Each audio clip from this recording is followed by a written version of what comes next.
All right. Welcome, everyone. This is DentedRazor, and this is going to be Soul Blazer. And commentating with me is...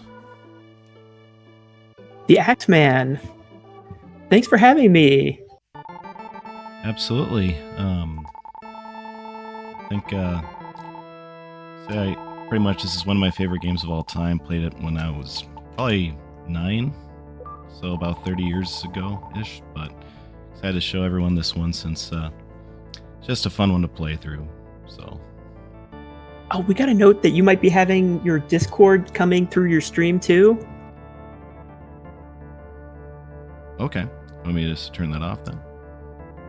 Yeah, if you can... There we go. Sound better? Awesome.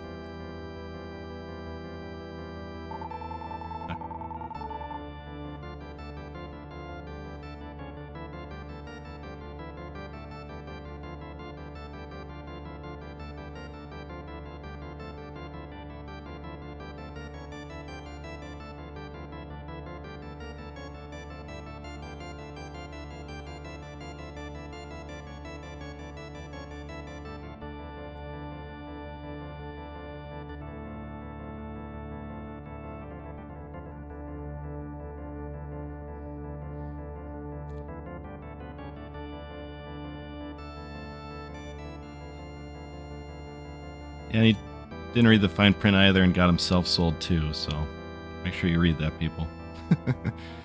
Should I start out here? Or...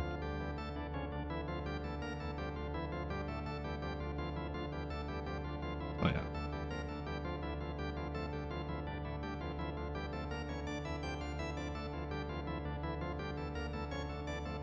Alright. Let me give me a countdown of 3, 2, 1.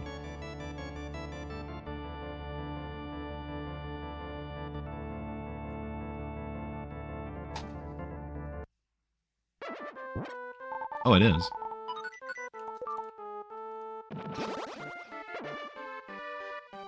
Oh, I think that's because it might be the Discord part of it.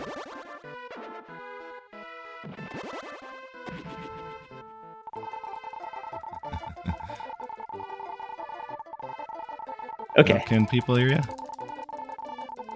They should be able to hear me now. Okay. Okay. So, Soul Blazer starts out with, as I was saying, the master and his main disciple. Okay. The master and his main disciple are watching this apocalypse unfold where the king has sold off all of the souls to a demon that he summoned. And how was he able to summon this demon? Well, he met this a doctor, the Dr. Leo, some sort of scientist, and Leo was able to build this machine to summon Death Soul. It's sort of a mechanical system here. And so, yeah, he summoned Death Toll with this. And we're going down to blaze the souls and restore all living things. And we do that by beating the enemies that come out of these glowing red layers. And when you beat the enemy that comes out of the layer, actually, when you clear all of the enemies, what happens is the layer sort of pops and turns green, and at that point you can step on it, and then you seal it, and something will happen. So either it'll open up this path that goes on somewhere, or you'll release one of the souls that Death Toll stole. And that soul could be a person, or it could be... we have a very open idea on what has a soul here. It's a very... So, I guess the note on theology here, the master and his disciple have a very sort of Christian feel, but a lot of the other things are definitely more in the lines of like Shinto. And so, along those lines, we have souls of, things like... so there's a guard on the bridge. He nearby's the bridge. But other times we'll see like souls of plants or doors. things like that. No floor. And yeah, so there's a trilogy, ActRazor and Illusion of Gaia. Actually, I don't know if you consider ActRazor part of the trilogy. Illusion of Gaia and Terra Enigma for sure are the ones that are like most similar. And they're all quite a bit different, but they sort of have the same feel of coming down to blaze some souls and save the world.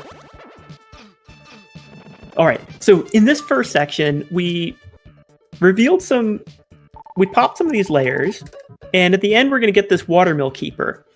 And what Dented is trying to do to optimize the time here, you can see some of the tricks he's doing involve beating more than one enemy layer at once. So there will be 2 enemy layers, and most of the enemy layers, the enemies will spawn every time. They'll keep spawning enemies as long as they're on the screen. So if the enemy layers are close enough to each other, 2 of them will spawn at once. And some of the enemies, there's actually different types of layers as far as how their spawning works. In every case, you need to beat all of the enemies to be able to step on it and move on. And some of the layers, the enemies are just sort of already standing out there, and you've got to usually they're pretty close to the layer. You just got to find them and take them down. But then most of the layers, the enemies pop out of the layer. And sometimes they all pop out sort of in a time release fashion. So there will be some delay, but they just keep popping out until they're all out. And other ones, they spawn one by one. And most of them, so a lot of them spawn one by one, but they spawn as long as they're on screen. There are some proximity layers where you actually have to be close to the layer for them to spawn. You can see we're skipping a lot of these, just walking right by, because we only need, this is an any percent run, so we only need a few things to actually unlock our progress to the kind of, in general, we're going to need to get progress to get to all of the areas, all of the main combat areas of the world. And then we're going to have to beat some boss, and that boss is going to give us, is going to release some sort of king or village leader or something. And then he'll open the way to he or she will open the way to the next area. How's this run feeling so far, Dented? So far, it's feeling pretty good. Yeah, it's looking pretty good. Practice, yeah, I know you've been practicing this. It's definitely showing. Thanks. Yeah, lots of little details, and pretty much clean movement seems to be one of the most difficult things to keep going on this. Yeah. So at a casual level, you can get this speedrun down without that much trouble. Once you kind of get it clean enough to kind of clear without losing a life, you can pretty easily get down under 2 hours. Being able to do it without a couple of the bigger safeties is going to take a little more work. But once you do that, then you can kind of, refine it. And I think the big goal is generally about under sub 140. And if Dented has a good run, it keeps going like this. He's going to make it pretty easily under that. I know he's got the estimate at 150, but yeah, 140 is no pressure here. Yeah, none at all. The world record, I think, is about 135 by La Hulk, a French runner. Very nice guy, for sure. Yeah. And but yeah, recently there's always been at least 1 or 2 people doing this. I picked up the speedrun a few years ago, and I've done it at a few events, and I was really glad Dented was able to go in there. I can have some fun just commentating here and telling everyone about the blazon. Okay, so this is sort of almost the main romance item of the event. the our Blazer meeting up with Lisa in her dream. Lisa is Dr. Leo's daughter, the doctor who. So apparently, Dr. Leo. I don't know if he's from Grass Valley, this town, or he just lived here, but Lisa lives there. And it's kind of implied that she might, like, the king is watching her. She's sort of a hostage. And if Leo, does anything, he's the king will kind of like is ready to make a move on Lisa, his daughter, and he'll say later on, his daughter Lisa is his pride and joy. He'll do anything for her, including summoning a demon that will destroy the world and steal everyone's soul, including hers. So that's pretty big dedication for your family. Very interesting story for early 90s. Yeah. So Lisa opened up, we got this kind of mechanic where you can use the dream rod. We picked it up in the first area. The dream rod lets you go into people's dreams. When they're sleeping, you go in their dreams, and in their dreams, you can usually find some sort of trigger. I mean, there's some dreams you can go in that just sort of like, you just sort of like find some plot, but in general, like, there's no point to going in the ones unless they're something that has a trigger. And some of these are required. There's a few that kind of are only extra items, but there's definitely a few that are required, and we'll be going in some of those. And in this first one, we went into Lisa's dream, and in her dream, since this is a dream, it's taking place in that underground castle. And we were able to hear Dr. Leo's voice, and he said, just go ahead and help this guy, because he's blazing to save the world and everyone's souls, so we better make sure he's got that hammer. Oh, a little trouble on there, but this is an area where, as long as you can kind of get through this section, we're going to get a full health refill when we get a level up in a little bit, and it'll all be good. If you notice, when you get a level up, you get a full health refill. And so this is a little more damage than usually you'd want to take, and I guess usually than I would want to take, but it's all good, because it's not too hard to kind of get through here. You can clear those guys, and now we're in this position. The enemy's AI is not particularly intelligent. If you've noticed that the enemies spawn in, and most of the enemies have sort of a movement and attack pattern where they're locking onto you and trying to move on top of you and attack you. But unfortunately, there is a one tile. Looks like someone has a a less than or equal to or something like that, and so this one tile. If you're one tile off on the left, then the enemy will not move on top of you. Move left. Really good World 1 split. That's a nice one. Thanks. What 11:30 is? Not far off of world record pace. Probably. I think it's 10 or 15 seconds.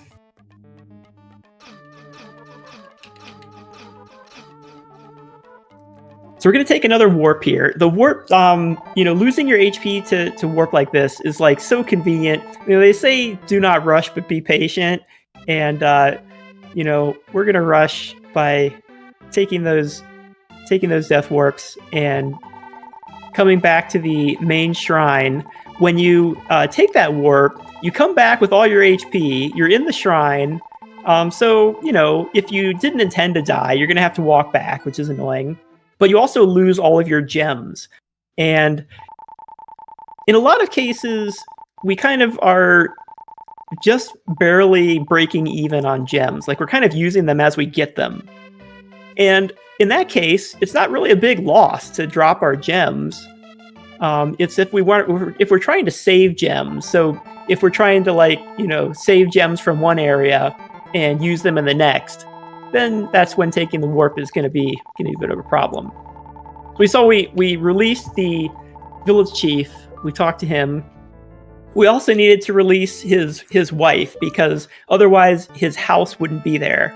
So there's some certain NPCs you can release, but if you don't have like their house or something, they'll sort of be this like spirit, this like wisp that's just sort of sitting there, and you won't be able to talk to them or anything. So it was necessary to get the old lady as well. And that's why we're going to have to, especially in certain areas here, we're going to have to release some NPCs just because they sort of build out the path. Oh, that is an unfortunate pattern. So it's really tight to get this, but if you can fireball all three of those plant monsters from across the river, then you don't have to beat them later. So it's one of these layers, like we said before, some of the enemy layers, all of the enemies just keep spawning out until they're all out. And that's one of them. But some of them spawn pretty slowly. Like you can see these guys are coming out one, two, three, they're coming out one after another pretty quick. But some of these layers, they come out real slow. Like it almost seems like they're one by one layers because you're just waiting. But there's other ones where they're coming out. It actually is a layer that's spawning all at once, but they're coming out so slowly that you couldn't tell. So in those cases, one trick you can do, which was what you saw Dented kind of like, he saw the layer from the other side of the river, he let them spawn, and then he took out some other stuff. Then he went back and tried to hit them with his magic because they were spawned out. Now here we're going to do a trick. We're going to beat this layer up here. You don't necessarily need to get... I think Dented he likes to pick up the item there, which can be useful. But we're beating this extra layer even though we don't have to. And the reason is because we can get more gems from these enemies. And we're really tight on gems. We're actually he's doing pretty good for all things considered. But in this area, just in general, gems are sort of a premium resource. Now, as you get further into the game, in later acts, the odds of getting bigger gems actually goes up quite a bit. So since we're still in Act 2, most of the enemies are just dropping these tiny little gems, and they give us exactly 1 gem. Now, if we get even the next size up, it's 5. Is that right? Yep. 1, 5, and 10. Yeah, 1, 5, 10. That's right. Yeah. So the medium ones are 5, and the next one is 10. So you get a lot of gems. If you can, get higher level gems, you get a lot faster. But the odds are pretty low in Act 2 here. Like, see, he got a medium sized one. And this is going to be important in just a little bit because we're going to want to use our magic to beat some enemies on other sides of rivers so that we can kind of like we said, we're generally trying to beat more than 1 layer at once. Here we're taking out all of these 2... The spirit enemies on the right there, that's not a layer that like we have to take down, but it's one of these layers that we're gonna take the enemies down because they're there. They'll come over nicely for us, and we can get some extra gems from them.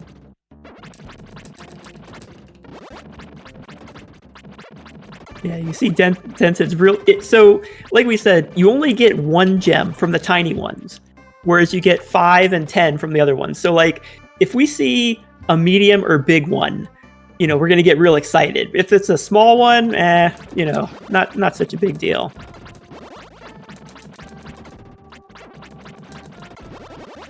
But we need 4 gems for each one of these little fireballs that come out. Pretty good lizards. Yeah.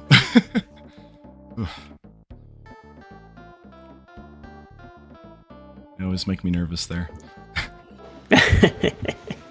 Yeah, so we're at a point here where HP is at a premium because we're at the basement and there are heated platforms that will hurt us as we go through. They only hurt while they're actually heated. When they go back to being gray, they are no longer painful. But we don't really want to wait for that, so we kind of want to we want to like keep moving if we can.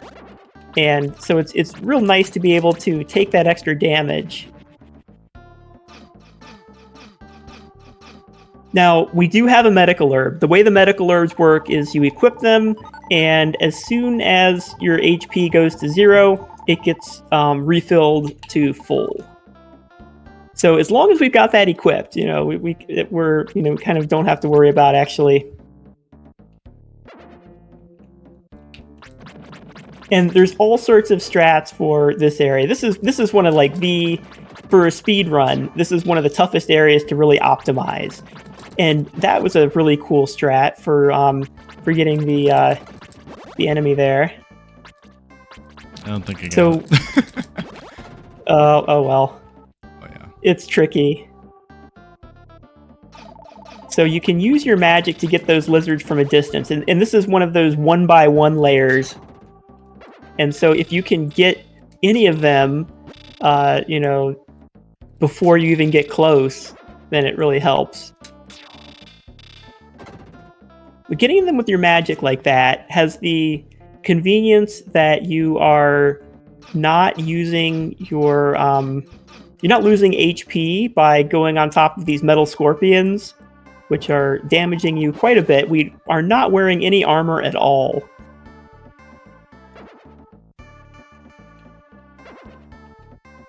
Now, on the left is a layer that we need to take out, but thankfully, it is one of these layers where the enemies keep spawning, and so as long as we're on screen, we're not losing time. So we're waiting for the enemies to come out to meet us very nicely. And so as long as you've got it on screen, the enemies keep coming out. So that's one of our general tricks, is trying to get these layers on screen so the enemies come out and meet us, and we can pop that layer and move on. And if you move straight through the scorpions like that, you won't take any damage.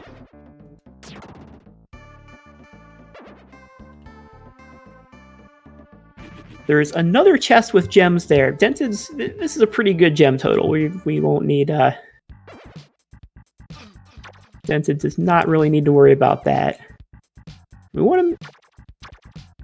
He's gonna have to beat these. These enemies are, they're not that tough, so... We're using our magic.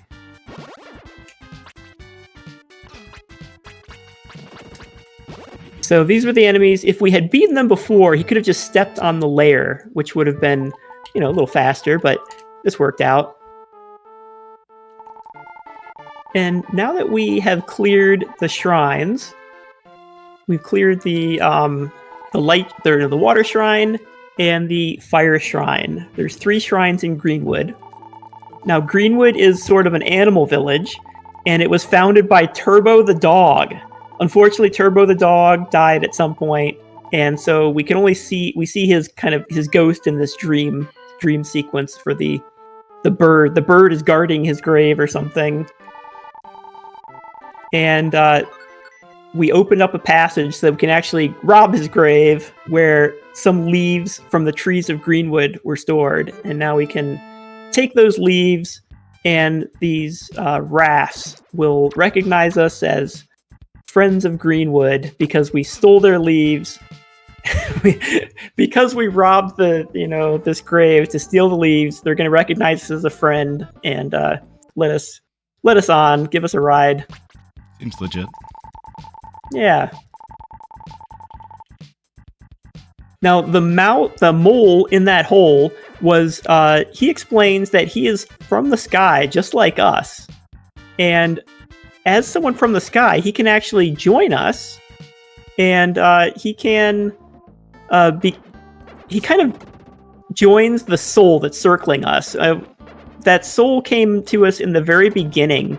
That is the soul of the magician that spawned kind of like right away in the beginning. And that magician is what lets us cast magic. And we started out with a fireball. In the fire shrine, we picked up this light arrow. The light arrow is amazing. It's like, for the speed run, it's pretty much the best spell. Oh yeah. You can see it shoots in 4 directions, and it does a lot of damage. If you can kind of like aim it, if it runs through the enemy's most enemies have a hitbox that's like higher vertically than horizontally. And so the horizontal arrow is particularly strong because a lot of times it'll get an extra hit compared to the vertical one. But even the horizontal one can often get 2 hits as it passes through the enemy. So Dennet's going to do a cool trick here.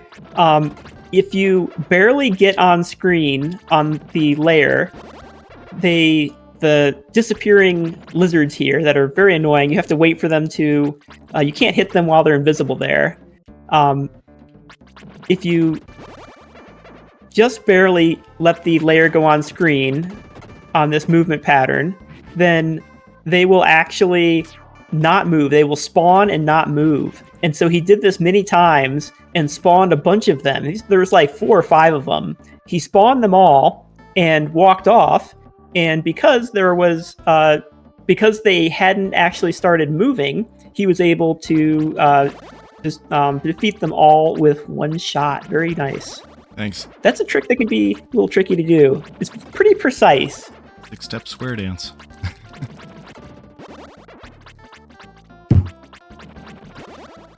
Yeah, the nice thing is that floor is kind of marked, so you can kind of use it as a pretty nice reference for it. Yeah. You notice a lot of use of magic in that area. The magic's just, especially the light arrow, is just so good at clearing out enemies from a distance. And, given that means you can take down 2 layers at once while they're spawning. While you're waiting for one layer to spawn, you can take down another one. It's just so convenient. So this is another one of those layers where the top layer here is the one we need. And it's actually one of those where the enemies are actually spawning. It's an all-at-once spawn, but they're spawning pretty slowly. So Dennet takes it pretty safe here. He took an extra heal. If you're really going for it, you can skip the heal there and just move on and fight the boss. So we're doing really well on gems. That's great. And this is the hardest boss fight in the speed run, so I will let Dennet take it away.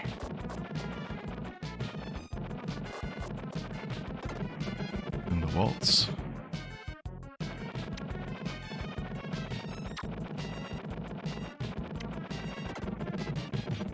Well done. Now the easy part. Yep. So the heads move in a pretty predictable pattern, but if you get off that pattern, they can kill you pretty fast. He did not take any damage there, but if he had, he would have died in just a few hits. So that's a big congrats on that fight. That's well done. Thanks. Shoutouts to the Japanese version for a harder flamehead on that one. That's right. So the Japanese version of this game is called Souled Blader with a D. And, besides just being in Japanese, it is, there's a few differences. Some of the enemies are a little bit easier. Some of the enemies give you a little less experience. They increase the experience amount a little bit in the US. And they change some of the graphics. And actually, even some of the boss fights are slightly different. And that boss, the heads, the first 2 heads are the same, but the third one has a completely different movement pattern. And it's actually pretty tricky, especially in a speedrun when you have no armor. Now, I should point out, that if you're trying to learn this run, you want to take a big safety in Act 2. What you'll do is you have to beat 3 or 4 layers because there's quite a few NPCs involved in this. And then you pick up armor. And that armor is the ice armor. Mm-hmm. And the ice armor is very nice. It gives you some extra defense there, but it's actually more important later on when we'll have some flaming bridges that do not go away, and but the ice armor allows you to go through them without taking any damage. Dented's doing a real great job placing his arrows here to take out those stones. The stone enemies, they are extremely tanky. They have very high defense, and if you attack them with your sword, you're only going to do 1 bar of damage per hit. And so you really want to hit them with your magic, which just, destroys them instantly. And we still have no armor, remember. And these enemies are strong enough that they can kill us in just a few hits. But at this point, we're pretty safe. Okay, we got that level up. And you notice we got a full health refill with that level up. But we're about to take a warp, so we needed to kind of get that level up and then take some bunch of damage, because now we're gonna finish ourselves off. There's actually a task level trick where if you're standing on the layer and you take your last damage, while the layer's sort of popping open from beating the last enemy, you'll actually get revived. And if you're really crazy or confident, you can try doing it in a speedrun, but if you miss, you yeah. So now we're gonna get armor. This is gonna be our first armor. You really need this bubble armor because there's actually is a version of the speedrun that's low percent, that is so low percent we skip this armor. And you notice we didn't equip it yet, and because we didn't, we took damage from these enemies.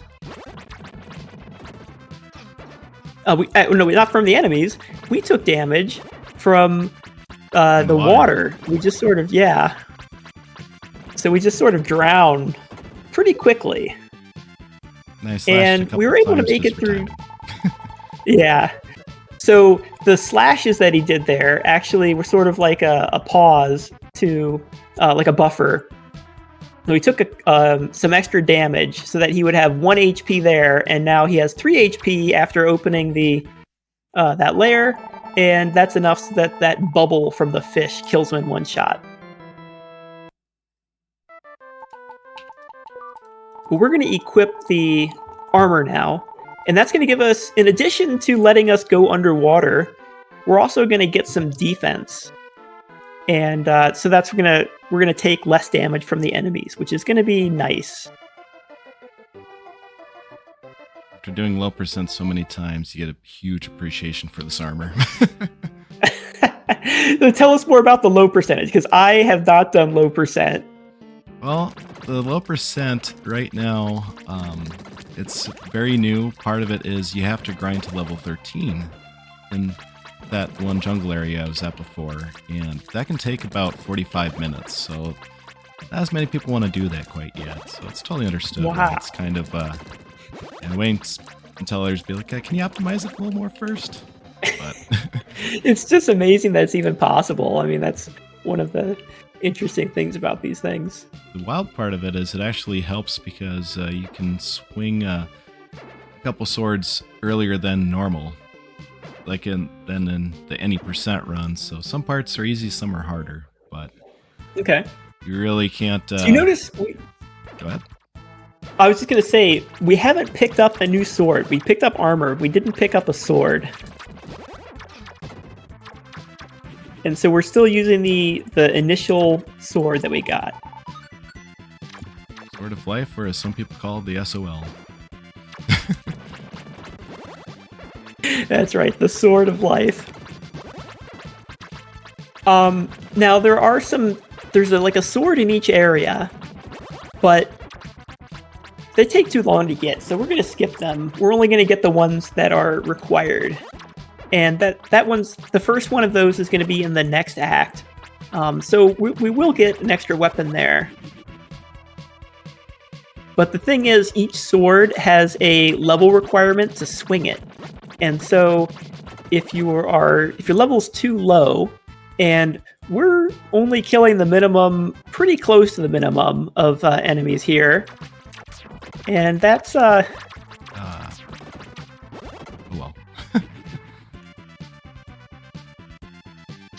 That's going to make it a little harder to swing those swords. Then it's a little low on gems here, so you have to kind of take some time to swing at one of those enemies. You can see how high the defense is on those rocks. But since we're in Act 3 now, you can already tell we're getting more gems. We're getting those medium-sized gems a lot more.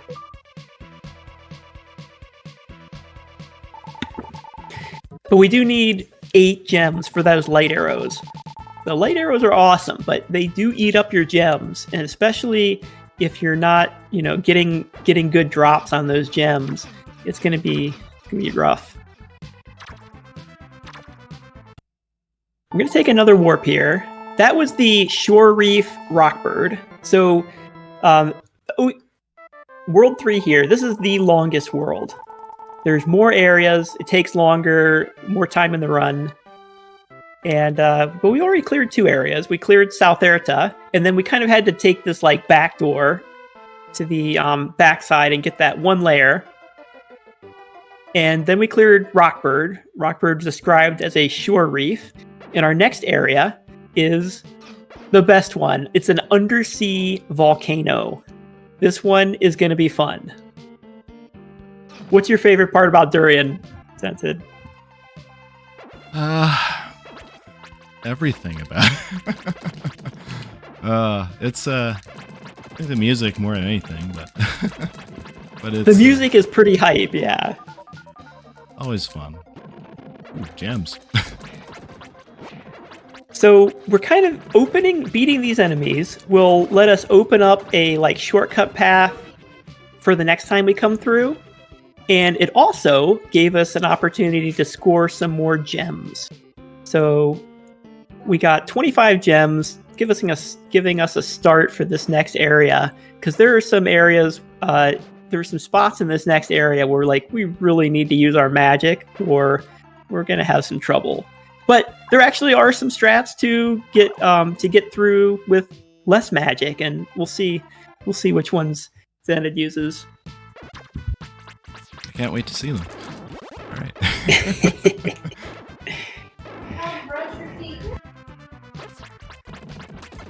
So this is one of those. We baited over those birds, and that cleared that one layer. You notice we've got lava raining down on us, and that damages us, and there's no really way any to avoid it. You kind of have to accept your fate if the lava lands on you. It only does 1 damage per tick, but there's nothing you can really do, and it's gonna chip away at your HP, and we need to save our HP. Now we picked up a medical herb back on Rockbird, so we're pretty safe here. But if you're really trying to push it, you can skip that medical herb, and then it becomes really tight. Highly recommended to pick up that medical herb, because it only takes 10 or 15 seconds, and it makes this area much, much safer. You can also kind of walk through more lava with it, too. That's right, yeah. So you can see all that lava there. The lava, if you walk on that lava, you take damage pretty quickly. It's 3 or 4 bars per tick. And it's constantly going down as you're walking on it. So it's nice to have some extra HP as a buffer here.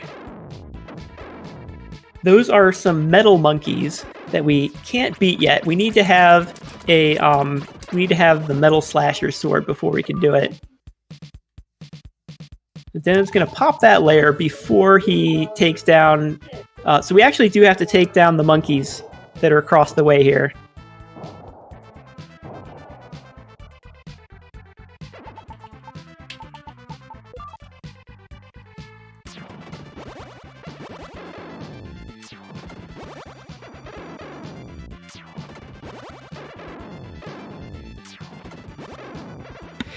So we've got to beat these monkeys here. Then we can. Oh, okay. So then I'm just gonna walk on here and use up his. Now there's another sword in that chest, but we don't need it, so we'll just skip it and focus on getting through our favorite undersea volcano here. One of the hardest parts of the run when you're first learning it. Yeah. After this, we take a warp. One of the easiest areas to get your death efficiently, because it's flaming hot lava everywhere that kills you very quickly. Absolutely.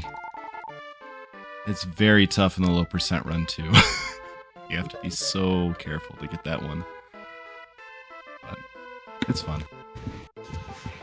Now we opened up quite a few, released quite a few NPCs in that area. And the reason was because we need to kind of open up the way into this jail here. And in this jail is Lou the dolphin. Lou is apparently, he used to live with Dr. Leo. So in the last area, we saw that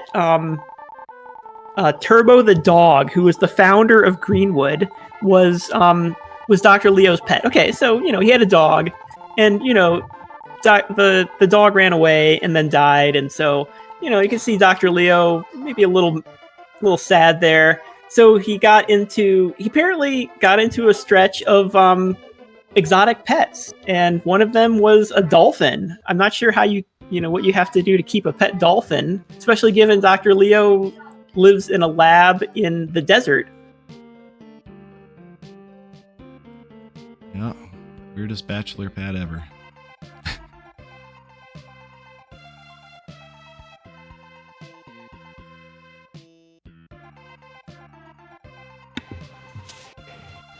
Okay, so our next area is Blester.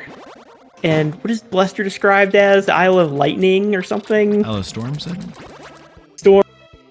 That makes sense. Because, well, there's the thunder is going to be pretty important. Ooh, nice shot. So these hermit crabs are pretty annoying. You can only attack them when they're standing still. They are immune to your sword. They actually count as metal enemies. And so in the randomizer, if you come back with the metal slasher sword, you can actually attack them when they're in their shell. But otherwise, you have to actually wait until they move. Now what we got here, we picked up the Thunder Ring, and the Thunder Ring, oh, it's a little tight there. Then it's getting close here.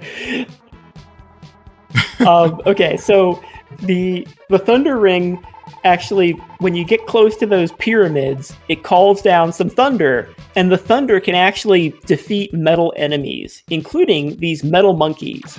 And that was what we needed to get on here. Then it's gonna, now that we've got that monkey, we revealed the statue that will open up the last area. And yeah. And so, Lou the dolphin was the one who gave us that Thunder Ring. So that was why it was so important to get those NPCs and head down to his prison and get his Thunder Ring from him.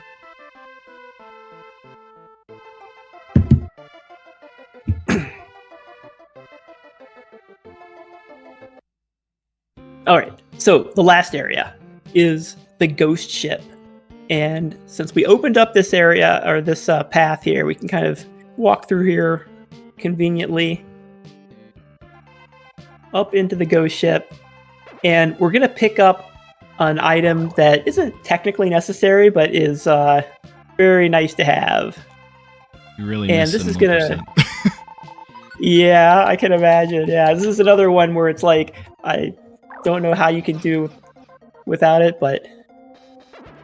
and so it's the power bracelet.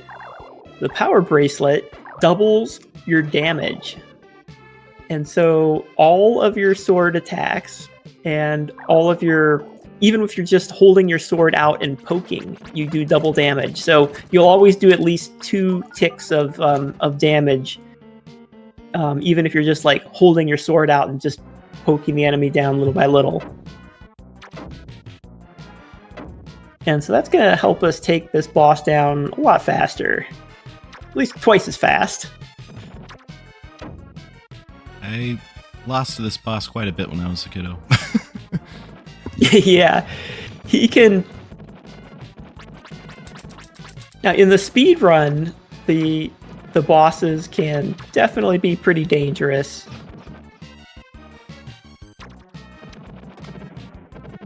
All right, GG's on that. Thanks. If you know the pattern pretty well, it's not that tough, but if those hands, you saw that the hand only touched him very briefly, but it did a ton of damage. So it's another case where the boss can kill you pretty quickly. And you saw we had to like go right next to the skull with our sword out to poke him there, because and so if you are just a little bit off on his pattern there, he can easily like not bop into you while he's going up or down, and you'll take a ton of damage. So it's just an easy way to take a ton of damage and take a death.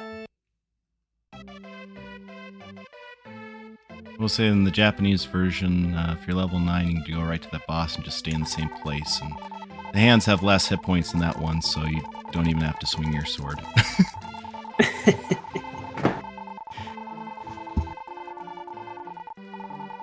So the hands do disappear with repeated attacks.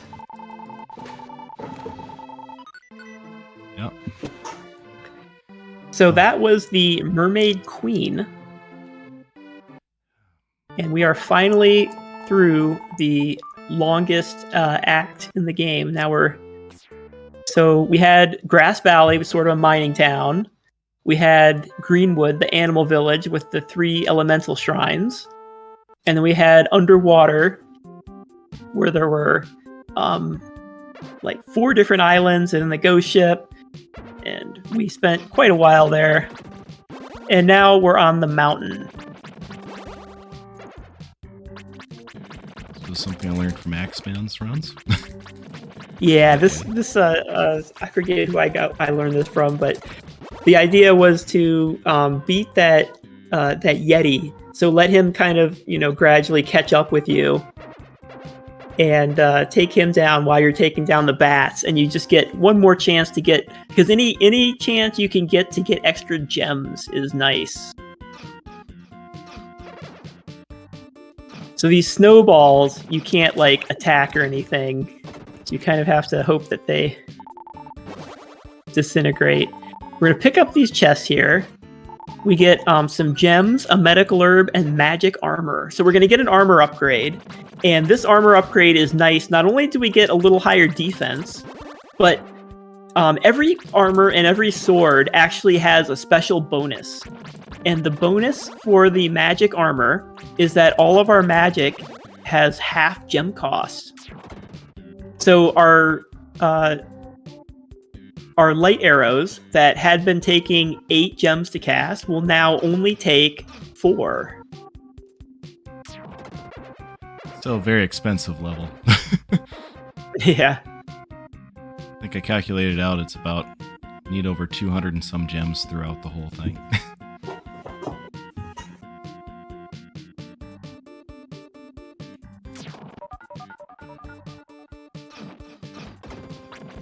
So I have played the whole trilogy of games, but this is the only one that I speedrun. I've tried Illusion of Gaia, that's a tough one for me, but shoutouts to Solar Cell.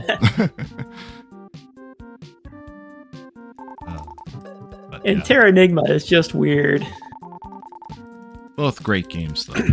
Or both well worth playing. Oh, yeah.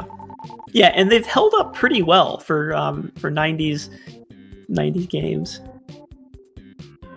And like you mentioned before, when you lose all your hit points on this, only losing your gems, not losing your progress is just fantastic. Yeah. In this case, we're actually going to talk to this gem, and the gem is we're gonna take a warp back with the gem, so not dying, and that's gonna be convenient because we have to keep our gems. So really convenient place for that gem that lets us warp back. And we warp back, we get the mushroom shoes. The mushroom shoes are going to let us walk on the ice as if it was just normal ground. You saw we were sliding around and kind of had to go around a little, and then we were only able to get to that central area. So we actually need to get to another section to get to the next area of the mountain. The Icefield Lanol. One of our favorite areas. Best. The hill is not fun. So in the mountain, these releasing the NPCs will open up sort of these caves, and so we're gonna have to get quite a few of them to open up these caves.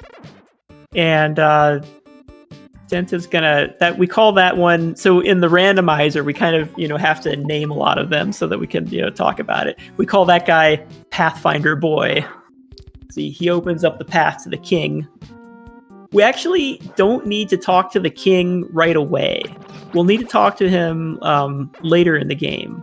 We can actually go on to the next act from here without. We do need the king because otherwise the jail won't open, and the NPC that we need to talk to move on to the next act is in the jail. So we won't be able to get in and talk to him if the king isn't there.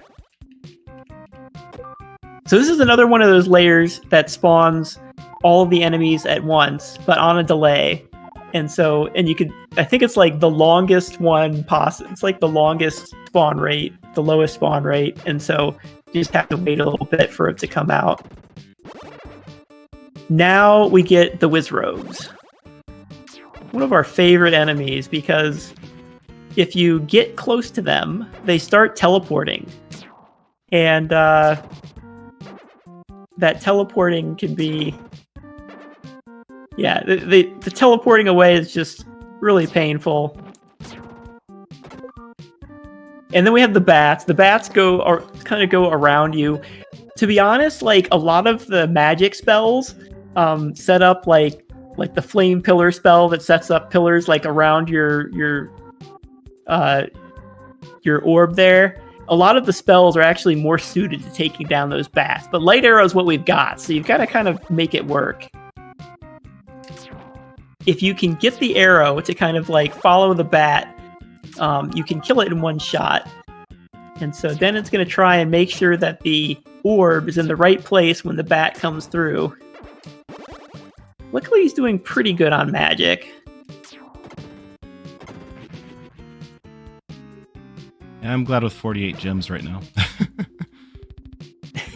Yeah, actually, 48 is a pretty good count here. Sometimes, like, you're getting really close to falling out. And you got a big gem there, too. And we haven't even picked up the Lucky Blade, which we're going to get in just a moment here. Now, this grandpa, we call him Grandpa Logs in the randomizer. He's one of the NPCs that's necessary to beat the game. Okay, so this is our first sword upgrade. Dennett's going to equip it right away. And even though he can't swing this sword, even just by holding it, he gets the bonus effect, which happens to be a double rate of getting bigger gems. And you can see, so not completely, luck that he's getting bigger gems. Well, so, it's not perfect, but it's double odds to get the bigger gems. Still not a guarantee, but very helpful.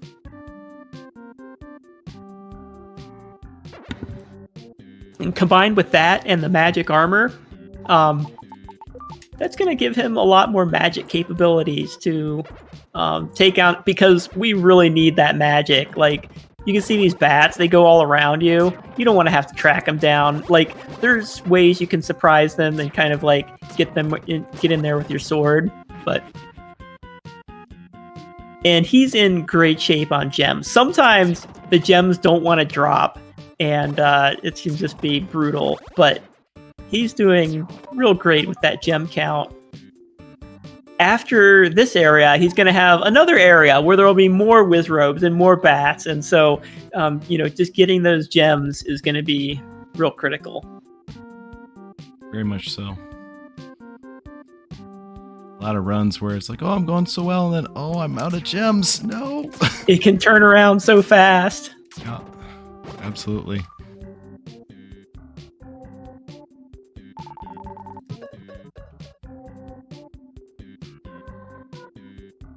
Okay, so this grandpa opened up the way to the last area that we need to go. That is the underground lake loon. And that grandpa, if you don't have the lucky blade, he doesn't say anything as we go by here. He's going to let us go. But if you don't have the lucky blade, he'll stop you. So you need to have the lucky blade. That's why it is 100% necessary to pick up.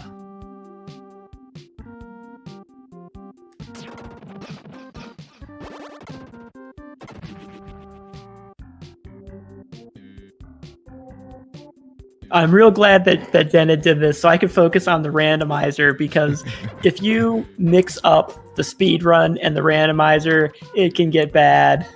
Oh, yeah.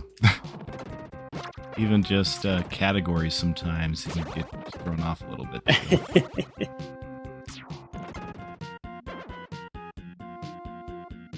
Yeah, this the trilogy with this one, it'd be great to see some remakes. I hope we get to get there. We got that ActRazor remake, but who knows when we'll get some other ones. Aw. Fast on that one. Here's another layer that we have to get. This is Gnome the Snail. Now, Gnome the Snail, he's quite a big snail. So, Dr. Leo, after his dog ran away and died, and, then he got his dolphin, and I guess he had to let his dolphin go. And so I guess he moved on to a giant snail. I'm not sure, what sort of pet a giant snail, how good of a pet the giant snail is, but, Dr. Leo, he can do his thing, I guess.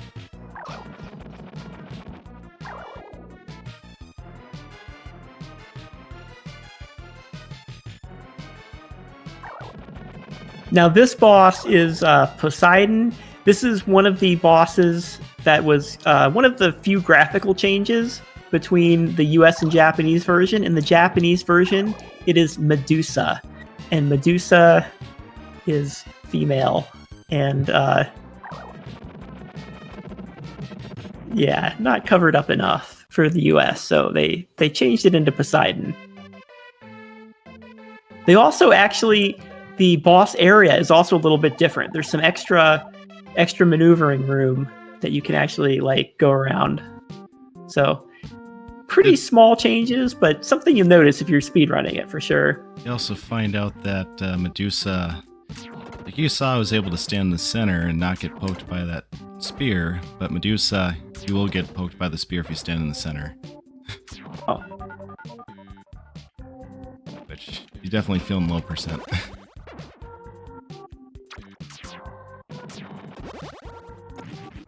That's okay.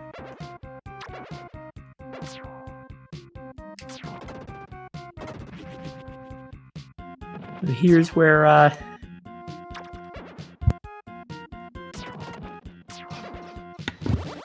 we're getting some. We've got to kind of live with whatever gems come down. Just need to make it a little bit further.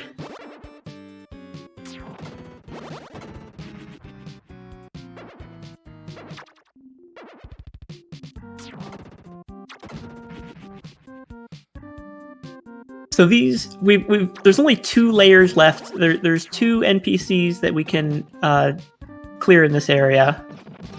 And we have to get them both, and we need to kind of get all these other layers in order to kind of reveal them, so...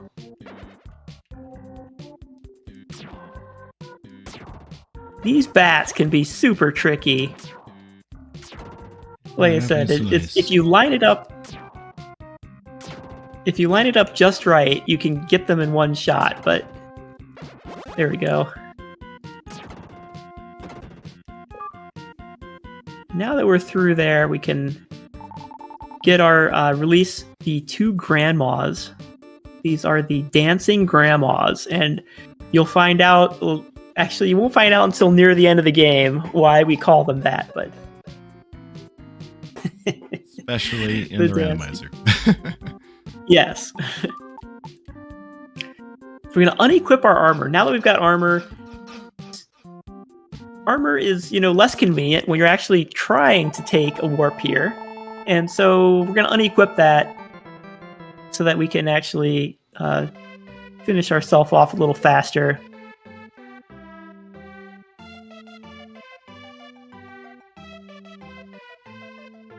We're going to talk to Gnome the Snail here. Gnome, he used to live in Dr. Leo's house. I think he's the last of Dr. Leo's exotic pets here.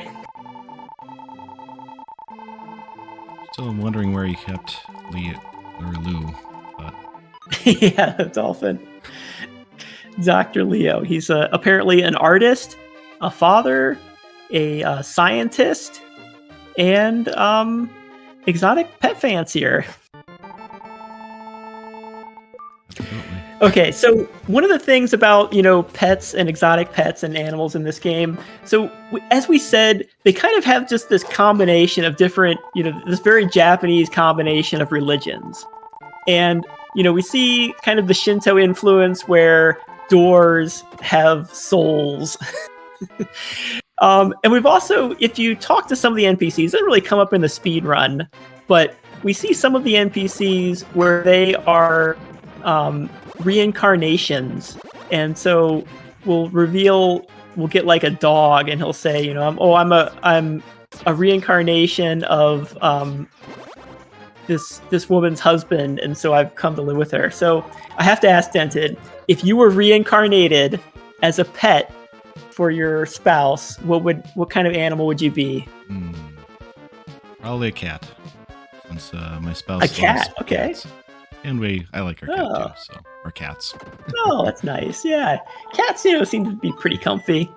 I think I would probably end up having to be. Actually, we are a rabbit family, so we would be. Yeah, I guess it would have to be a rabbit. And the rabbits, they seem to be pretty happy too. I don't think there's any rabbits in this game though, but not quite so much as far as I know. They're taking a safety save here, which is actually pretty smart. So you might think the worst that can happen is you lose all of your HP and end up having to lose all your gems. But the thing is, we're gonna have a place in here where we really need to use our medical herb to tank through some damage zones. And if we lose our medical herb and then die, it can be really nasty. Like we really have to get another medical herb, and it's kind of inconvenient. So it's a nice safety just to go ahead and get that. And it unfortunately getting some business from these guys.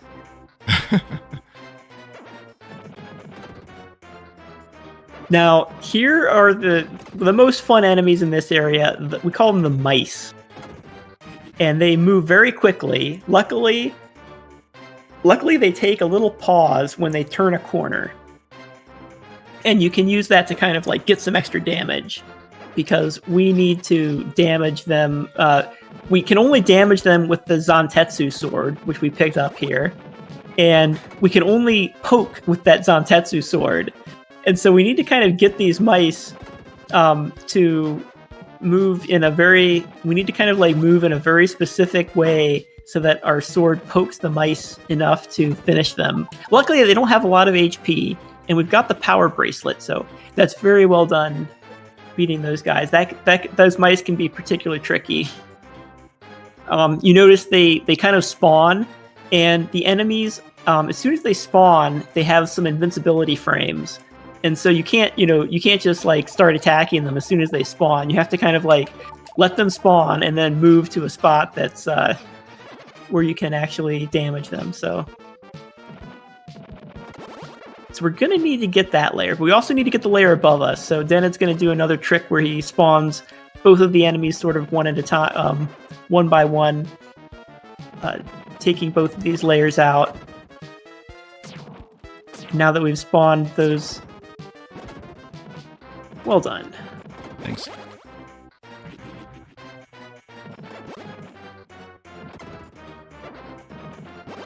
Now we've got more mice here. They sort of come across there. We're gonna use their pattern here.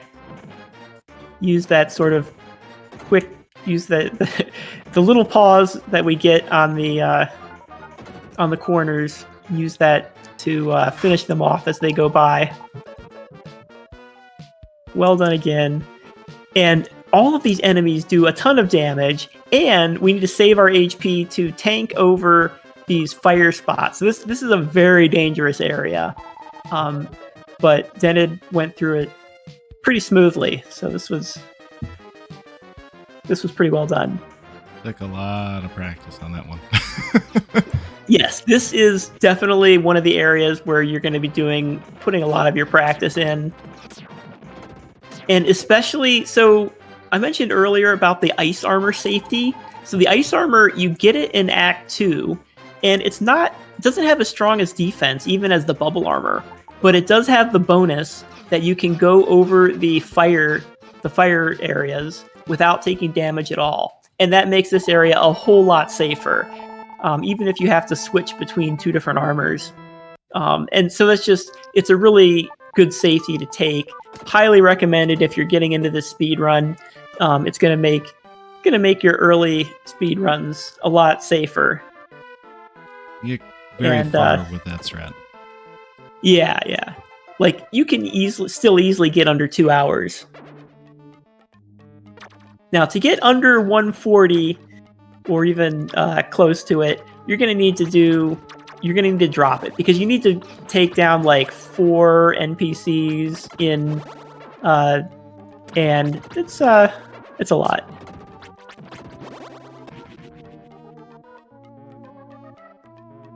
So this area, the model town. So Leo apparently also likes to keep these little model towns.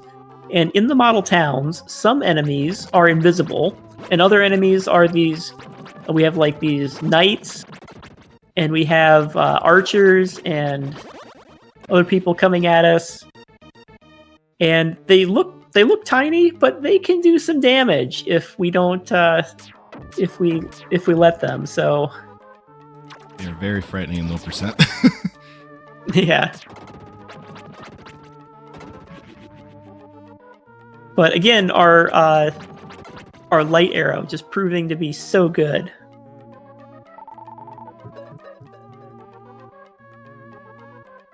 Here's another. Now the enemies that spawn on that layer are invisible, and they don't move. But if you happen to accidentally walk on that layer, they do a ton of damage if you step on them.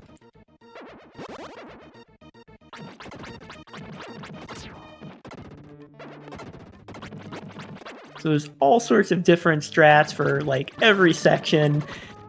You can watch 2 different people that have gotten through this, and you'll see 2 different strats for almost every section. There's just so many different ways to do different areas. It's a really fun speed run that way, because it's so deep with so many different and so many like backup strats that you can learn. It's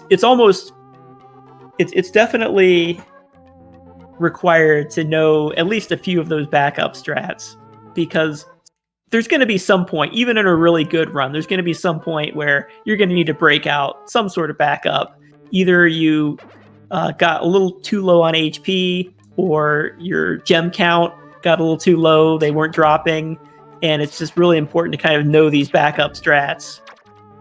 Like, even if you watch the current world speedrun record, LaHulk's speedrun record, he has a really major issue in the area that we were just in the basement, where he lets one of the mice get away, and he breaks out a backup strat to reset that layer, and it saves the world record run.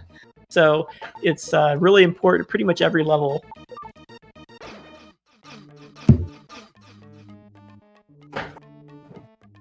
All right, so this area is actually like, so the enemies do so much damage that we don't even need to take off our armor to death warp efficiently there. Then it took it off anyway, but if you, you could die a few fewer hits, but those invisible enemies do so much damage. Absolutely. So our next section here, we call this the power plant. So they say that if you look down below, it's this is the machinery that was used to summon Death Toll, so that the king could make his not so smart bargain for everyone's souls.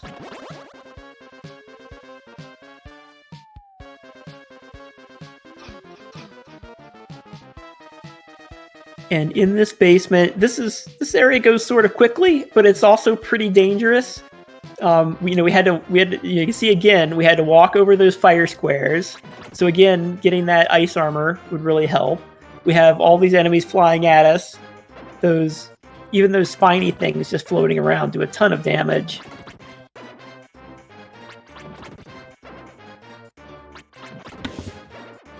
But thankfully, we can open up a portal here,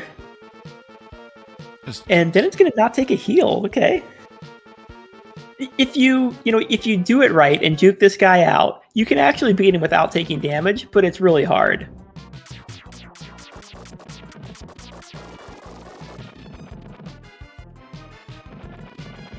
On the other hand, if you take the time to get a full health refill, you can kind of like tank more damage, and it's a pretty safe fight. But this is another section where there's just so many different ways you can handle this boss, and whether or not you take the heal, how aggressive you go, and you can also instead of opening that teleporter, you can actually just sort of take a warp here afterwards and not have to open up that teleporter.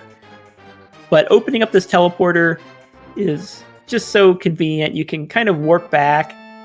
You get to save your gems. We didn't have to like unequip our armor to take the warp faster. And so it kind of has a lot of advantages. Now the world record route does take a warp there instead of using the opening up the teleporter.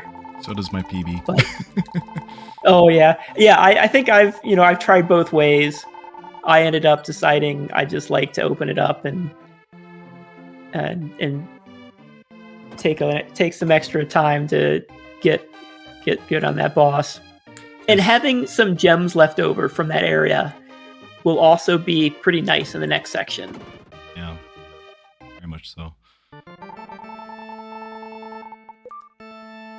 So at the end there, we went up into the attic, and so we needed to get all the stairs, and then we needed to get Marie the doll. Apparently Marie is Lisa's doll, and I guess she's a doll with a soul. Very special doll. And by talking to her, we can go on to Act 6, which is Magrid Castle. So this is where the king lives that kidnapped Dr. Leo and forced him to build his machine.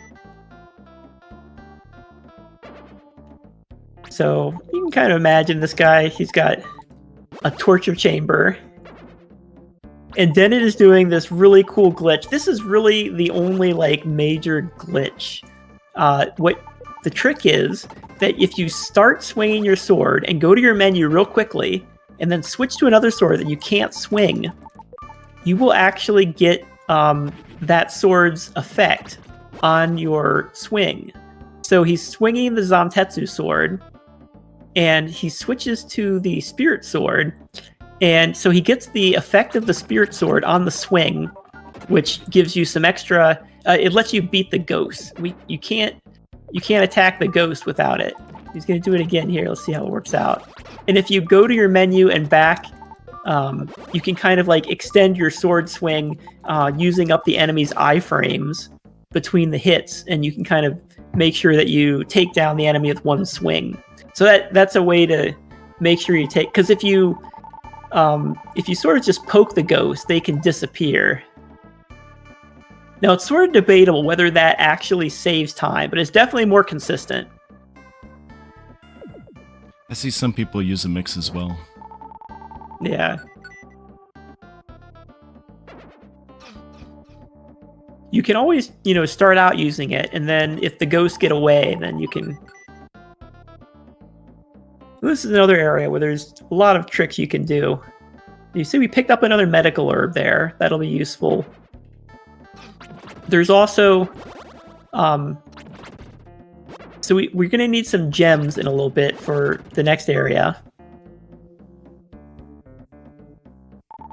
And so depending on how big you are on saving up gems, there's tricks you can do. I like to switch back to the Lucky Blade for this area, and just to get some extra gems. I gotta try that sometime.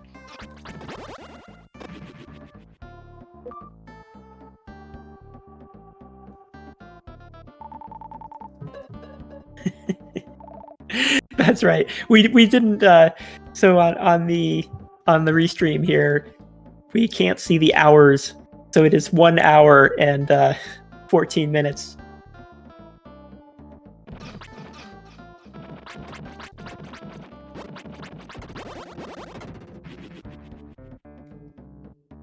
So in the castle here, we're gonna use this trick again. Cool. Now the attack power that you get is the same as the sword you swung. So you get the same attack power as the Zantetsu sword, but that's fine. It's still a lot better than poking with the Spirit Sword, because the poke only does like 2 damage with our power ring. So you have to poke them for a while to finish them. And they just sort of circle around you. They move 2 squares at a time, so there are dead spots where you can stand and be safe from them. But even if you do that, like, it's going to take a while to poke them.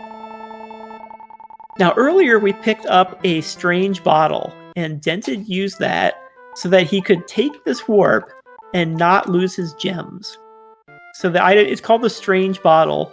And if you equip it, when you take your death, you will go back to the tower, go back to the shrine as normal. But when you come back, you've got all your gems. So you can see he's got a really nice total of 106 gems here.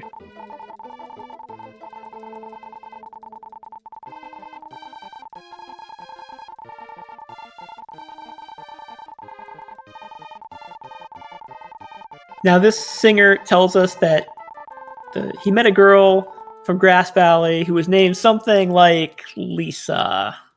Woo. I'm not sure if we've met her, but... And this song was dedicated to her. There are no words. But apparently there are, if you look up some other later release of the soundtrack to this game. There's a vocal version. So this is where we were saving up the gems for. This is called the left tower. So there's 2 towers.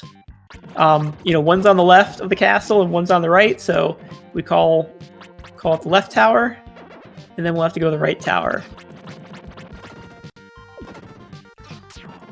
And so by using his magic, using your magic to destroy the chest knights that came out in the middle there while we were waiting for the other enemies to come out, gave us a chance to clear the enemies all at once. And now that they were clear, we can go through. Very nicely done. And this is another area that can be really dangerous. There's no environmental hazards, but these enemies do a ton of damage. Those boomerangs in particular, we've got to, if you stand at the right spot, they throw it right around you. But if you are just a little off, you can take a lot of damage pretty fast and die. Lost a lot of good runs that way. Yeah. Here we go with the Queen. The Queen tells us she'll give us something nice if we come back. And this is one of the things that translates a little differently. I know enough Japanese to get through the Japanese version of this game. And one of the differences is that the Queen, actually, her title is more like Empress or Prime Consort in the Japanese version. So you kind of get this impression she's less of like a monogamous spouse for the king and more like one of his, maybe like the chief of his harem, apparently.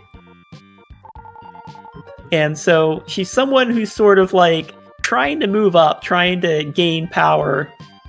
And so it's actually her fault. All this is her fault. It's all the woman's fault. What a trope. We can't say that in games anymore, right? Yeah, there's better ones. It was all the Queen's fault. Definitely early 90s. Yeah. The Queen doesn't get mentioned, in the exposition at the beginning of the game. They didn't say anything about her. It just kind of comes up now. Oh, it's all the Queen's fault. She made me do it. Maybe he told her to do it afterwards or to say that, so you never know. Oh, okay.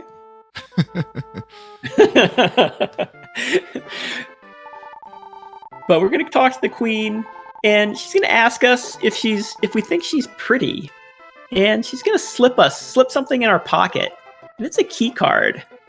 So you just want to imagine this scene here. We talked to a woman in the privacy of her chambers, and she asked us if we thought she was, pretty, and she slipped a key card in our pocket. So this is not really a very appropriate conversation, not really an appropriate exchange here, but that's how the Queen is, or whatever her title is.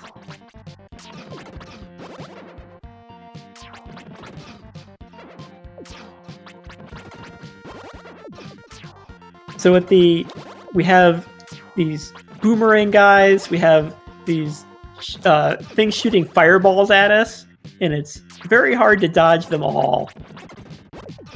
I think the conventional strat is to just ignore the fireballs because they only do 1 damage. But if you have practiced some different things, you can definitely figure out some ways to avoid a few of those shots too. Yeah. Position helps.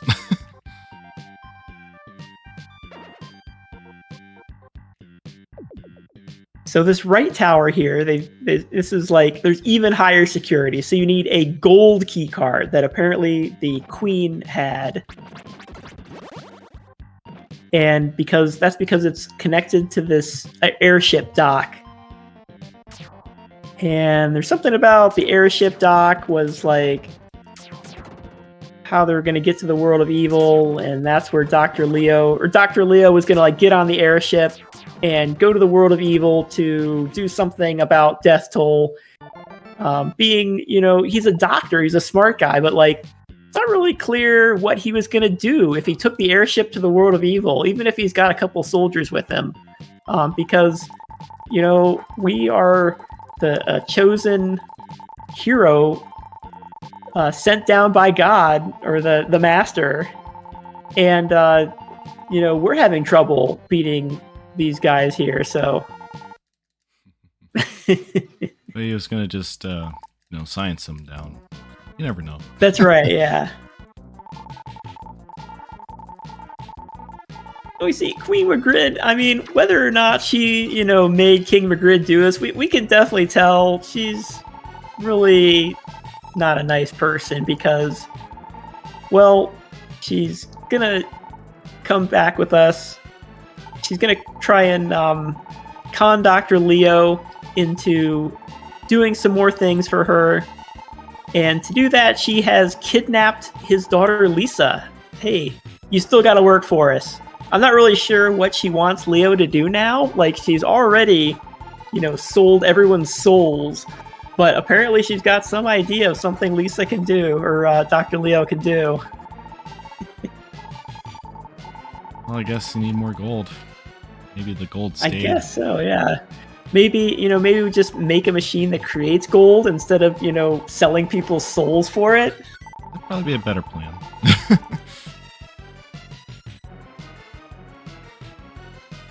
I don't recommend going for the golden touch. That doesn't work out so well. Yeah, Midas, not quite the way to do it there. Yeah. But alchemy is always a valid pastime. Sorry, we're flying the ship with our butt, so. Nice. So he gave us the mobile key. We have to equip the mobile key. Now that we've actually started the airship, we can switch back to our power ring, which we really want to do because this boss is annoying. We're going to count the swoops here. We had one. Swooper, no one dive. swooping. All right, sorry.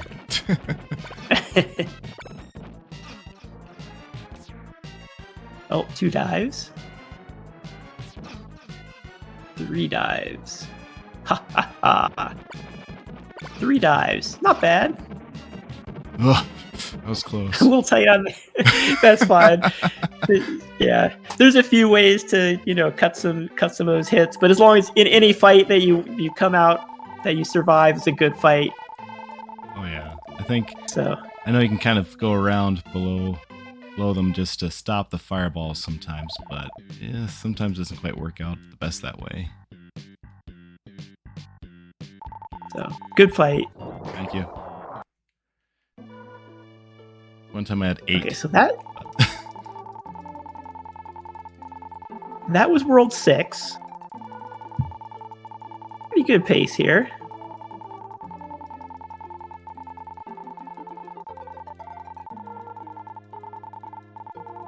No, she will be at the ending. And at the pace Dennett is going, we're going to have plenty of time to watch the ending. It's all for no you, pressure, though. Everyone. You can all see Laura Dern. But anyways, shout out to Soul Blazer Mel.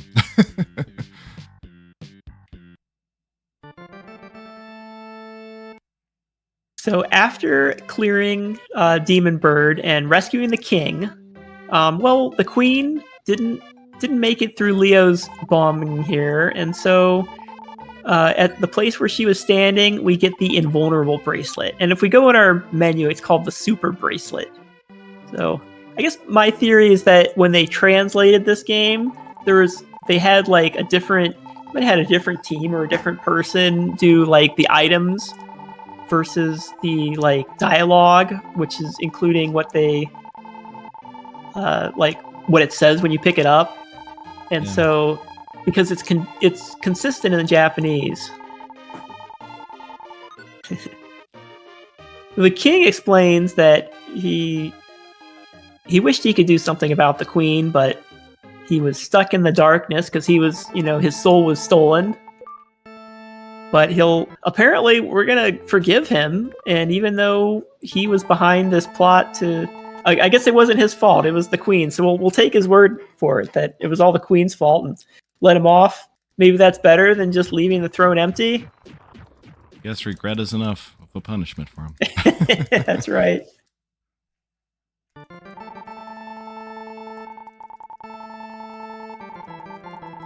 So with that, we can actually go to the world of evil, which is the final world, and wow, is it trippy. we've got this. ActRazor background. We have flies floating around. You can only attack the flies when they become visible at the ends of their movement kind of vectors. Just like those lizards in Area 2. So we're gonna place ourselves so that we can get these flies, kind of make sure we're at the right spot for when they materialize. While we're at it, we'll take out these guys here, which is going to be important.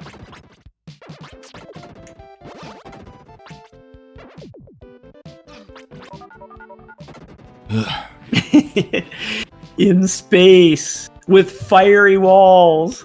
I like to consider it to be like insulation, and soon we'll see the evil drywall, and they're mad because they weren't able to get the drywall to stick. So I'd be mad too. Wow. Been playing it pretty safe with that section. There's definitely some strats you can put in there to beat those sections a little bit faster, but it involves taking a lot of damage from these enemies as you're trying to beat this stuff. Now we picked up the soul armor. It's the strongest armor. I should also point out we picked up the super bracelet, or invulnerable bracelet as it said, and that bracelet was actually we get the double attack power, and we also get half damage taken, so it's sort of extra defense and extra offense. We'll move around a little bit, take down those bugs, and now we'll pick up the Soul Blade. The Soul Blade is the most powerful weapon, and it's the only weapon that can defeat these wall things. There's actually a few other enemies that can only be defeated by the Soul Blade, but these walls are the ones kind of right here, so there's kind of not much need to go fight the other ones. It's really fun when you're on the randomizer and you get it early, and then you learn. That's right, yeah. Area 2, the best. So the randomizer, yeah. Those little spear things that were coming up in the water shrine. Also the spears that come out of the wall in the castle basement. And the snowballs. Even the snowballs. Yeah, the snowballs on the mountain. You can actually just poke them. So, but even better, we can poke these walls, which instantly disintegrate with the power of the Soul Blade. And they gave us 4,000 experience. And so the reason why we need all this experience is because we need to reach level 24 in order to swing the Soul Blade. And we need to be able to swing the Soul Blade to activate the ultimate magic ability that will let us defeat Death Toll.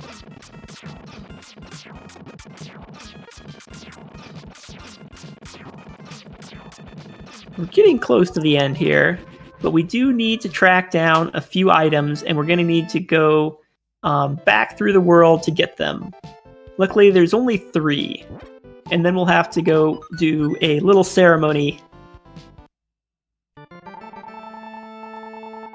So the 3 items that we need are the Red Hot Ball, the Red Hot Stick, and what's the last one? Red Hot Mirror.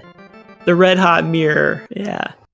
So this is actually a deep Shinto reference to the Imperial Regalia of Japan, which is, if you're interested in this sort of reference, it's like you can look this in the Wikipedia page up.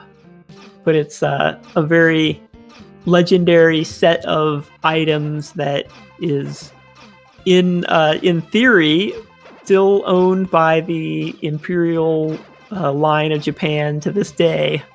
Wow. That were granted from the gods. It's high quality there. Yep.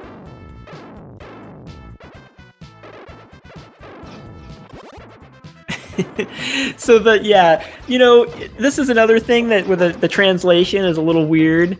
So the word that they use for the ball could be a ball or it could also be like a gem.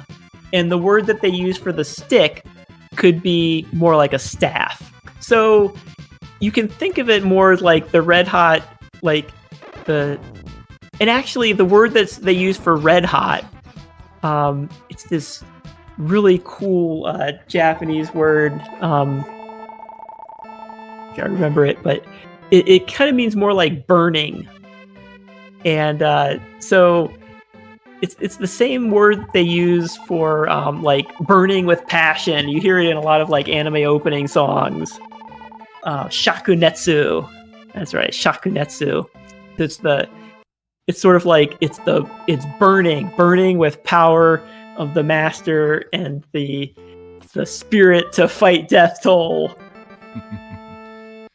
And so we pick up so I think of it, it's the red hot gem, the red hot staff, and the red hot mirror.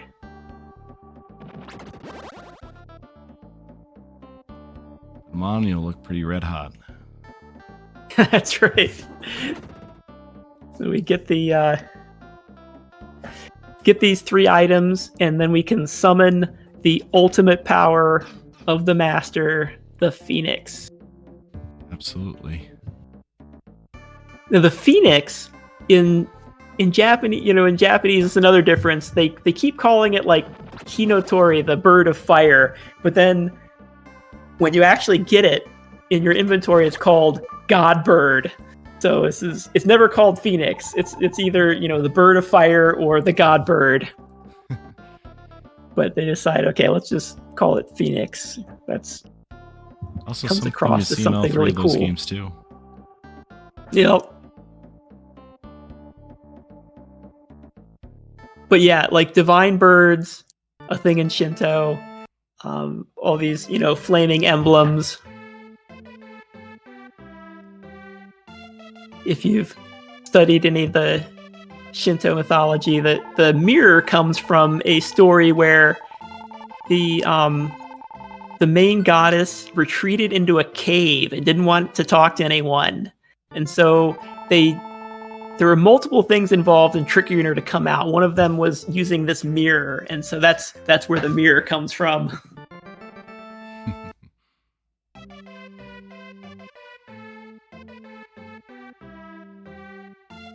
But anyway, it's time for a very important ceremony here.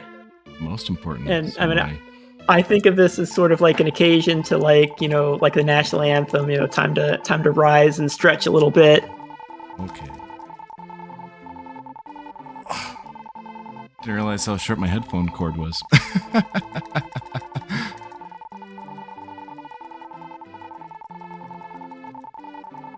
If anyone watches the randomizer in any of the commentary, then Queen Anne B is doing those, then you'll hear some good songs from her too. Shouts to her as well.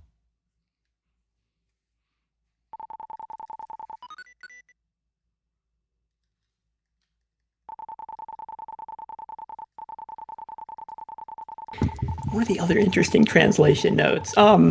The spirit sword is called the Yomi sword in Japanese. Yomi is a Shinto underworld, so another deep Shinto reference. Well, what about the stones? I mean, they're color stones. The stones? Yeah. The stones in Japanese, the stones are called stones. They actually spell them out in katakana, so it's like blue stone. It's it's not even in any not like onyx Japanese, or quartz or anything like that. No, they're just blue stone.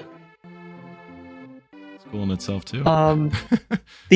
So in Act 1, the underground castle, the word that they use, so it's all in hiragana and katakana. There's no kanji, right? And so it seems like they translated Joe as castle instead of site, because it sounds more like mining site in Japanese. So it should be mining site, but somehow they translated it as castle, underground castle. So Death Toll is gonna, make some more references to transmigration of the soul.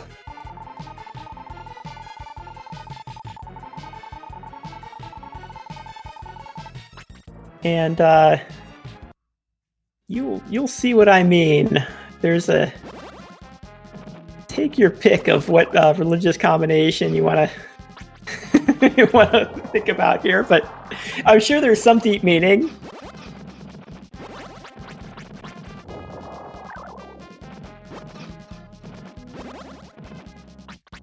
So on the Death Toll fight, where there's a lot of lag, and you saw Dented wait a little bit in the beginning. That's to line up and he already got off the pattern a little bit, but the idea is that you want his fireball shots to not come at the same time as the laser beams that come from the sides there. So the pattern here is that you need to take down the four of these blue flames that pop up. They just sort of pop up randomly different places. And you take those down, then then you can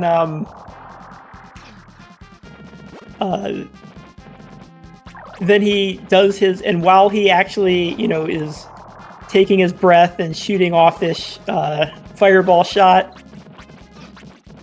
he's vulnerable to your Phoenix. Now, having the super bracelet makes this a pretty safe fight, and so yeah, and that's a great time. 139. GG's. Thanks.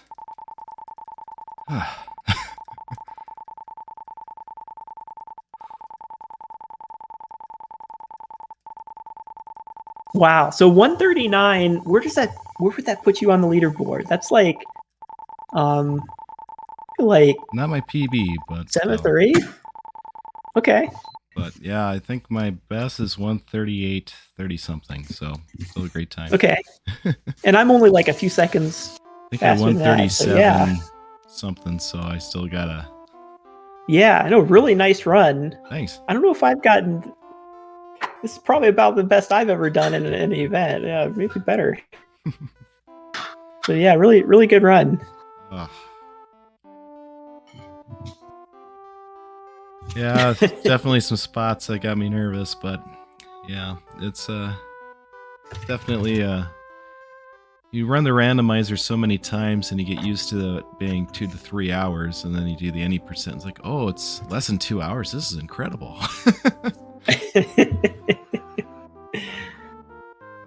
No, it's a lot of fun. I recommend to anyone to give it a try. The community is really great, though they are a little quiet, but you ask the questions, they'll answer.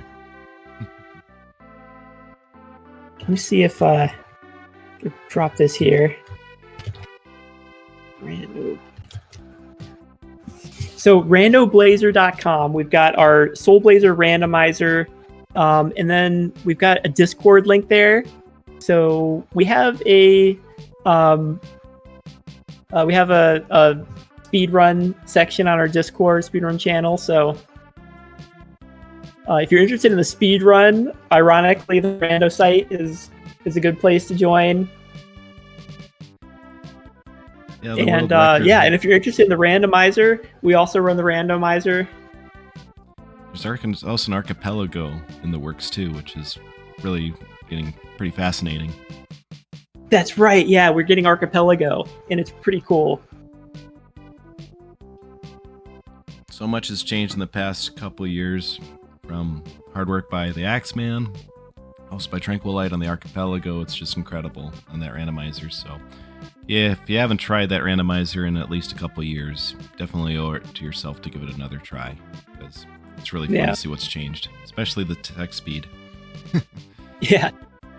Yeah, so that's actually one of the other differences in Japanese, is that they in Japanese, not only is there less text, because kana is, even though they're not using kanji, like kana is still like syllabic, and so there's actually fewer like letters, but it also comes faster. It's like one letter per frame, whereas in the US, for some reason, they slowed it down to 3 frames per letter.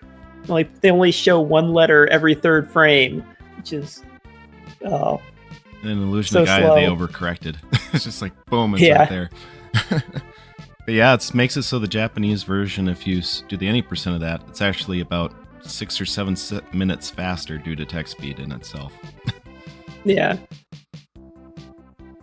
So the ending here, we're gonna go back through all the areas. We're already back to talking with the snail and the king in the mountain.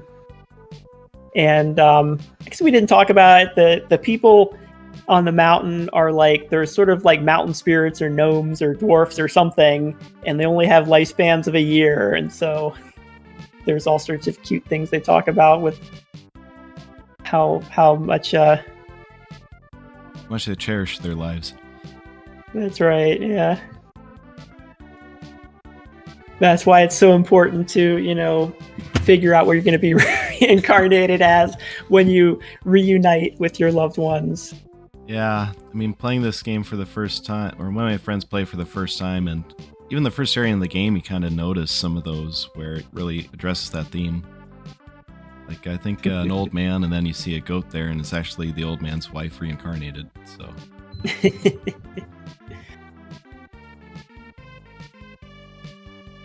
So Lou is coming in, and he's got a surprise.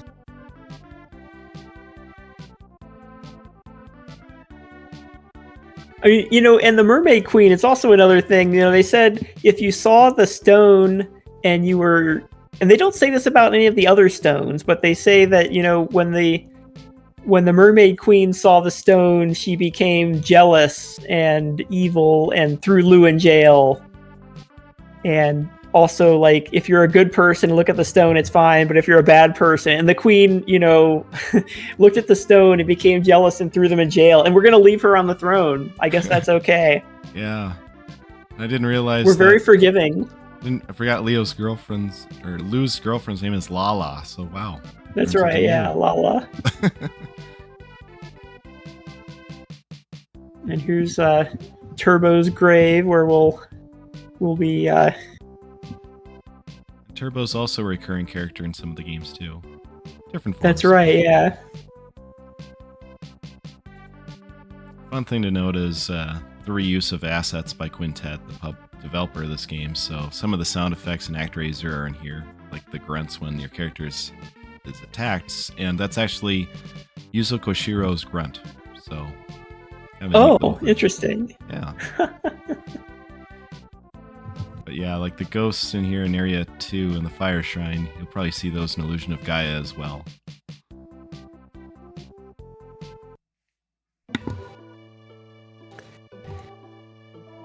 So rather than wake Lisa up, we'll just go into her dream, because why not? Sometimes it's more convenient to be in a dream than real world. Smack her in the head with the dream rod, as Queen Anne B would say. That's right.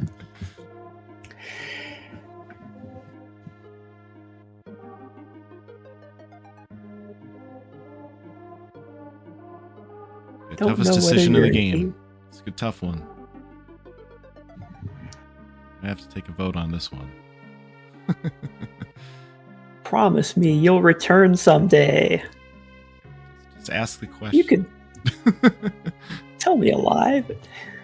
Oh. We spent so much time with her throughout the whole game. That's right. We're so close. Such a tough decision here, I guess. Okay. Yeah. I'll have to say yes. I tried pushing up or down, sorry. I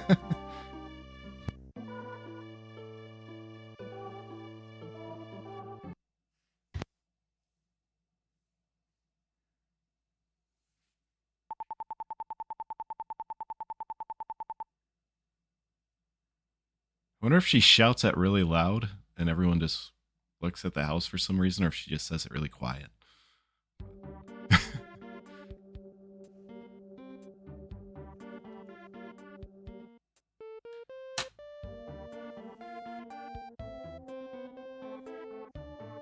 That song again from that bard or that singer in Area 6.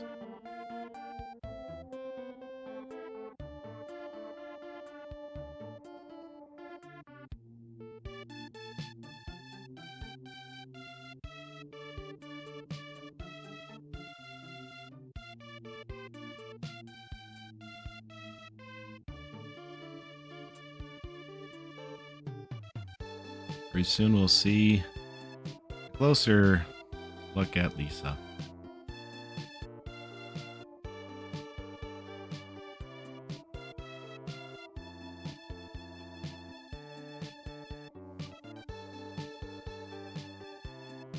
But the game likes to let it make us wait.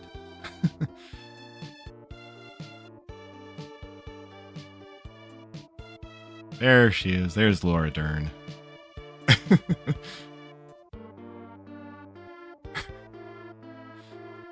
In the Japanese version, you can guess her appearance is more like an anime character. Yeah, she looks totally anime. But for some reason... Also, in the Japanese one, it has her hands kind of clasped in prayer. Because the US one, they're like, no, we can't have religion in this. So. Thanks, Nintendo. Yeah, even though we've been talking about the Master sending his disciple and reincarnation and so on. Like DentedRazor, it's not Satan, it's Tanzra. Yeah. Tanzra, right. The Master and Tanzra.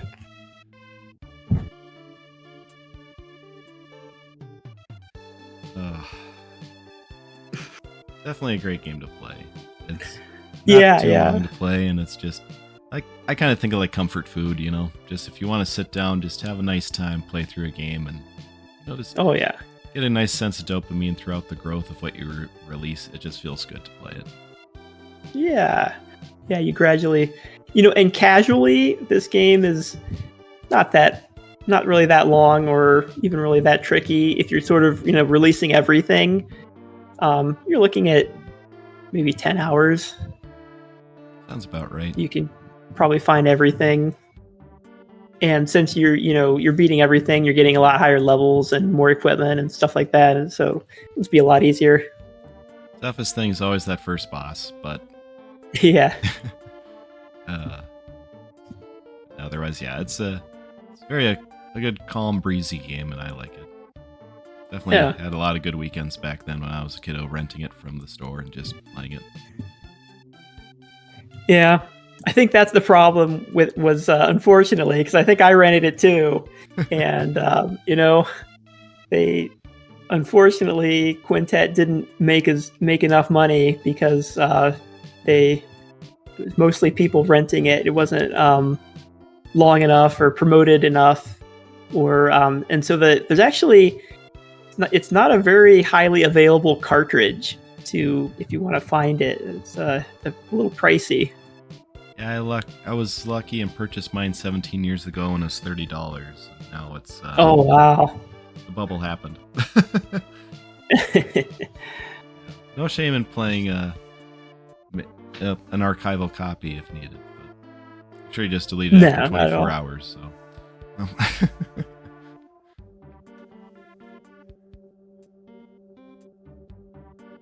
Based on Soul Blader. See, there we go. Yep.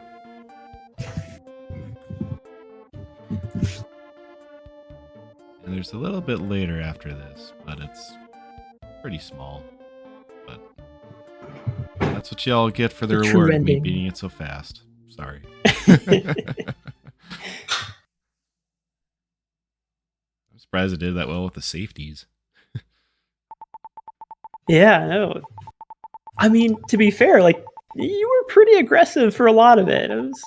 You had some safeties there. We also had some pretty ballsy moves too. So, real good run. Thanks. Always seems like there's still a lot more to learn. So many details to this, and that's the good thing about more people getting into this is all the different perspectives, seeing if people find new things in there, and it's just so much depth and breadth to this. So. And the Taz's are fun to watch, like the Hulk's one and some of the others. That's right, yeah. But the Hulk, in addition to being the world record speedrunner, has also created a Taz. Unfortunately, it's kind of the mechanics of this game use the sound chip heavily, and so there's no. It's not something that we can like replay on TaskBot. But it's a really cool task to see all the different strats that are like really only possible with that level of manipulation. Absolutely. And he's back. Oh, is that you? Well, the funny thing is, it's just how much conversation did they have before? Like, don't you remember me? I can't believe this. It's like, yeah, I mean, we were really mostly just talking about about her dad. well, in this, all she did was yell at us and told us to come back, and we just left because we Get wanted out to of save my time. house. So, and then it was just Come the back time and listen to my story. Yeah, and then after, Sorry, this is a speed run. We got to get going. sorry, I can't talk to your dad. I gotta keep going. All right, bye. Yeah, we also skipped out on Leo's last words. You're Yeah. supposed to talk to him after you come back from the demon bird fight, and he goes on about how he wants to be reborn in a better time when his inventions will be appreciated. But no, again, no time. What an awesome hero. Well, she named the goat Turbo now. Okay. That's right. Yeah, Turbo's the goat. Turbo's the real hero. Yep. He's so elite, he's bleat. I don't know. Yeah, because he looks like the dog. And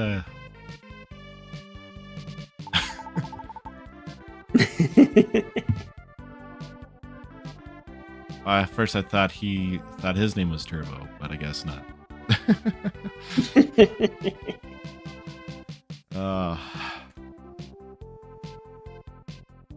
Here it is, the end. Thank you so much for commentating, X-Men. You did fantastic. Hey, thank you for playing. This was great. I got to focus on the random for a little bit.